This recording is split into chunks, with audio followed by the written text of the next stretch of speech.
আসসালামু আলাইকুম, সজীব এগ্রোসিটির পক্ষ থেকে সবাইকে শুভেচ্ছা। দেখেন আমাদের প্রজেক্টের কিছু ধান হচ্ছে এদিকটা। এই দিকটা আমরা সিমের প্রজেক্ট শুরু করছি। তো এখানে আগাম জাতের কেরালা সিম।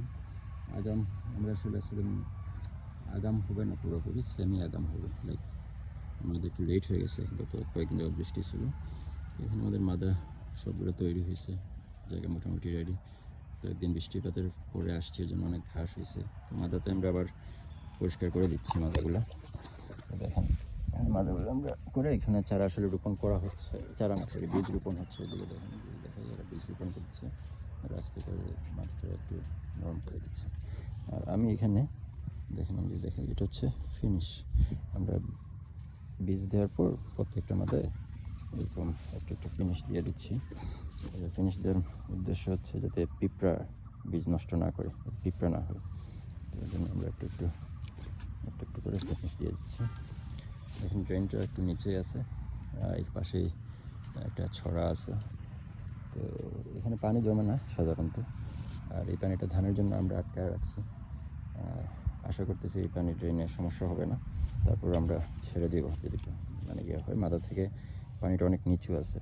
এখানে মাদাটা দেখেন, মাদা থেকে বেড থেকে মাদা হচ্ছে আপনার প্রায় 1 ফিট, আর বেড থেকে ড্রেন হচ্ছে প্রায় 1 ফিট। অর্থাৎ পানির স্তর থেকে আমার মাদাটা প্রায় 2 ফিট উঁচুতে আছে।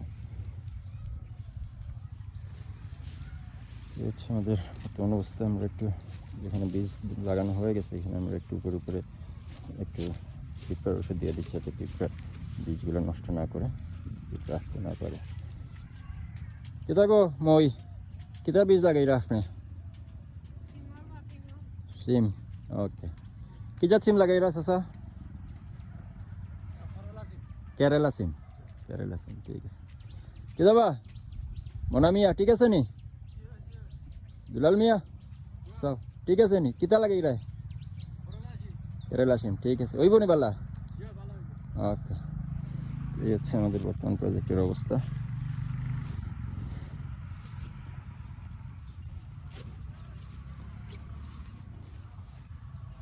এদিকে সিম লাগানো চলছে। আমরা ওইখানে নেমাটোড দিচ্ছি। নেমাটোডের সাথে আমরা এটা হচ্ছে আমরা দিচ্ছি হচ্ছে আপনার রাগবি 10G।